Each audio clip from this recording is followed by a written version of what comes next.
Assalamualaikum warahmatullahi wabarakatuh. Kali ini kita akan membahas tentang wisata religi global menyelami kekayaan spiritual dunia. Jadi dalam pariwisata global ini salah satu yang menjadi daya tarik para wisatawan untuk berkunjung ke sebuah wilayah adalah berkaitan dengan hal yang terkait religi. Ya, di seluruh dunia situs-situs suci dan tempat-tempat bersejarah itu memikat ya jutaan wisatawan untuk datang karena mencari makna spiritual ya, beribadah, mencari pengalaman keagamaan ya yang menginspirasi.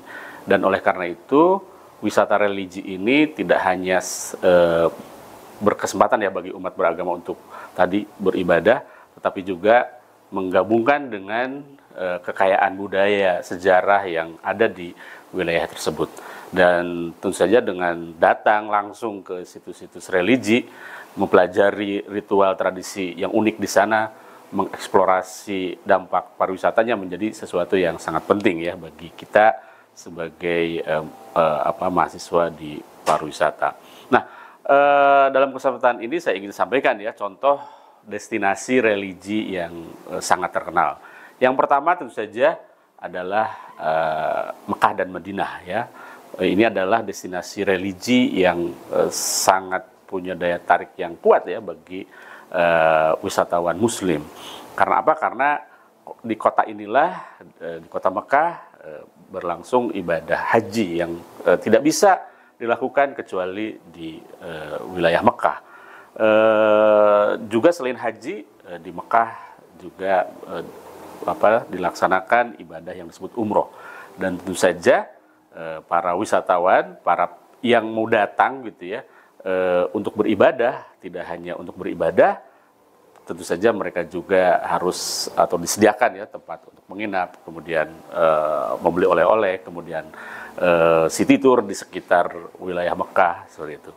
Nah, sementara untuk kota Madinah ya, Madinah memang tidak terkait dengan haji dan umroh, tetapi di kota Madinah lah ada Masjid Nabi, kemudian ada makam Nabi yang bagi kaum muslimin juga ini menjadi satu dorongan kuat ya secara religi ya untuk berziarah ke kota Madinah. Oleh karena itu dari aspek pariwisata, maka kota Madinah pun menjadi salah satu destinasi yang sangat menarik atau sangat kuat gitu ya untuk dikunjungi.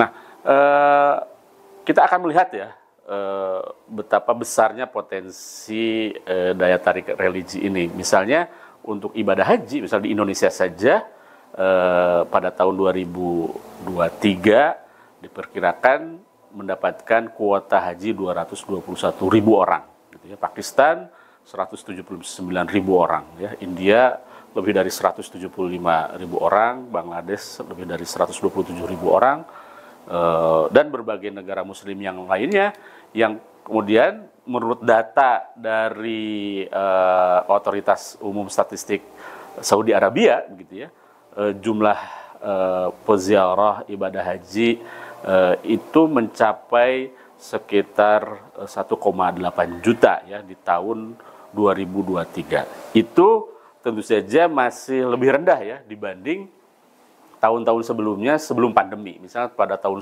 2019 peziarah ibadah haji ini mencapai 2,4 juta orang ya, hampir 2,5 juta orang. Dan tentu saja dengan normalnya kembali kehidupan pasca pandemi, jumlah yang berziarah untuk ibadah haji kemudian akan menjadi lebih besar lagi. Nah, kemudian juga untuk umroh ya, jamaah umroh dari Indonesia saja gitu ya, itu kemudian sangat besar ya, itu mencapai sekitar 1 juta orangan gitu ya, dan terus meningkat. Dan menurut data statistik Arab Saudi pada tahun 2022 jumlah jamaah umroh itu mencapai 24,71 juta jamaah seperti itu ya. Dan tentu saja angka ini terus meningkat, dan itu dari aspek pengelolaan pariwisata adalah wisatawan ataupun peziarah yang tentu saja datang untuk berkunjung sementara karena alasan religi. ya, yang tentu saja selain alasan religi biasanya juga dilengkapi gitu, atau sambil kemudian juga mendatangi destinasi-destinasi lain di sekitar Mekah dan Madinah. Nah, kemudian contoh destinasi religi terkenal yang lainnya ya bagi kaum muslimin, juga bahkan bagi agama lain, itu adalah Yerusalem, Palestina ya. Kota suci ini bagi agama Islam adalah kota suci ketiga, juga kota suci bagi agama Kristen ya, karena di sanalah Yesus Kristus lahir, kemudian juga kota yang juga dianggap suci oleh agama Yahudi. Oleh karena itu, ya di sana ada Masjidil Aqsa, di sana juga ada gereja Makam Kudus, di sana juga ada tembok ratapan yang suci bagi orang Yahudi, seperti itu ya. Yang ini juga menjadi magnet ya bagi para peziarah dari seluruh dunia untuk datang ke Palestina atau Yerusalem ini. Tempat yang lainnya ya, contoh destinasi religi terkenal dunia yang global itu adalah Taj Mahal ya. Taj Mahal adalah mausoleum, jadi sebuah masjid yang juga di situ ada makam yang berada di Agra, India, dibangun pada saat kekaisaran Mughal Shah gitu ya, sebagai monumen gitu ya atas meninggalnya istri beliau, yang dibangunkan ya satu masjid yang sangat indah, yang saat ini menjadi tempat destinasi ketika orang-orang berkunjung ke India. Rasanya tidak lengkap gitu ya kalau ke India tanpa kemudian berkunjung ke Taj Mahal ini. Kemudian contoh yang lainnya, destinasi religi terkenal bagi agama Kristen misalnya adalah Vatikan ya, karena terutama bagi Katolik Roma, karena ini adalah pusat keagamaan Katolik Roma dengan berbagai destinasi di sana ya. Salah satunya adalah Basilika Santo Petrus, kemudian berbagai kapel, berbagai gereja yang sekali lagi juga menjadi daya tarik bagi wisatawan yang beragama Kristen untuk kemudian mendatangi Vatikan ini. Vatikan terletak di Italia, dan Vatikan adalah sebuah negara yang mandiri gitu ya di tengah kota Roma di Italia.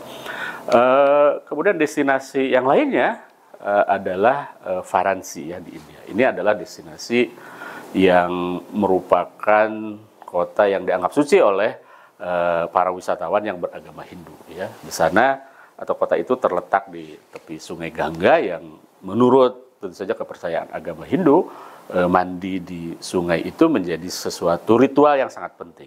Dan oleh karena itu maka bagi yang beragama Hindu, Varanasi ini menjadi daya tarik untuk kemudian datang ke sana. Sekali lagi karena salah satunya alasan religius ya, karena alasan berkaitan dengan keagamaan. Ya tentu saja sekali lagi di samping destinasi-destinasi lain ya di wilayah di sekitar destinasi tersebut. Kemudian di Asia Tenggara misalnya juga ada destinasi yang merupakan kekayaan sejarah ya bagi wilayah tersebut. Misalnya di Kamboja ada Angkor Wat, itu sebuah candi terbesar di dunia dengan luasan wilayah sekitar 1.626 km persegi, dan itu merupakan tempat yang suci ya bagi agama Buddha di sana. Dan oleh karena itu bagi wisatawan juga, terutama bagi yang beragama Buddha, menjadi daya tarik untuk datang ke tempat tersebut. Contoh lain adalah di Thailand ya. Di Thailand terkenal banyak atau beragam sekali kuil di sana, kuil-kuil Buddha di sana, yang itu juga menjadi destinasi wisata. Dan tentu saja itu sangat menarik ya, terutama bagi para wisatawan yang beragama Buddha. Sehingga ke Thailand misalnya bukan hanya ke tempat-tempat seperti pantainya ataupun kulinernya, tetapi juga bagi yang beragama Buddha bisa sekalian kemudian mendatangi kuil-kuil tadi sebagai bagian dari pengalaman religiusnya. Dan inilah destinasi wisata yang terkait dengan religi ya di berbagai dunia.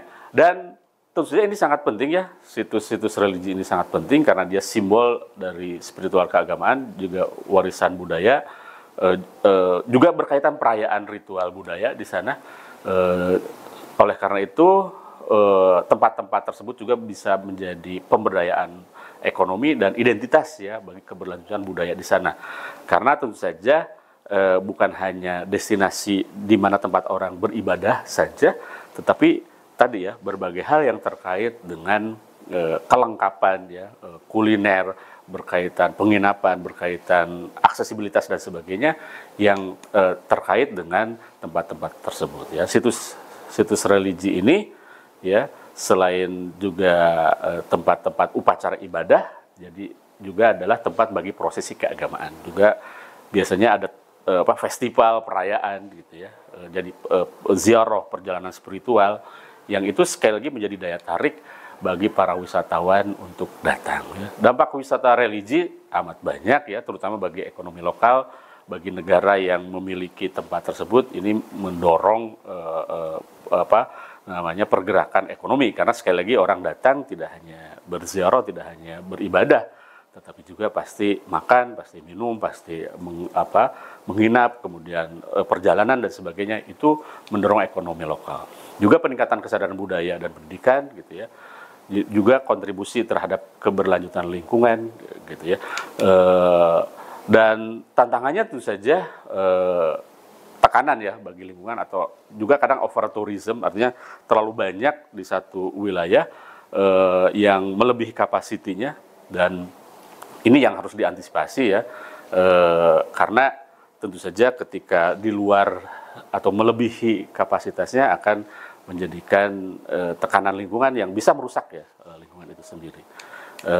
Dan tentu saja ini menjadi tantangan ya bagi para pengelola wisata, karena sekali lagi dampaknya kompleks gitu ya, melibatkan banyak para pemangku kebijakan. Oleh karena itu pengelolaannya ya pasti harus konservasi, pengelolaan pengunjung gitu ya, keterlibatan komunitas lokal, harus ada selalu edukasi kepada para wisatawan itu sendiri ya, ada evaluasi terus menerus.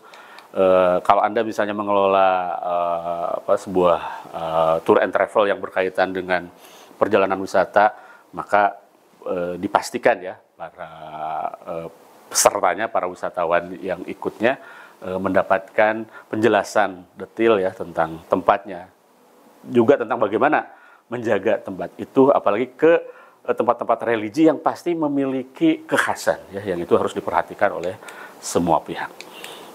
Barangkali demikian untuk berkaitan dengan pembahasan pariwisata religi ini. Terima kasih. Assalamualaikum warahmatullahi wabarakatuh.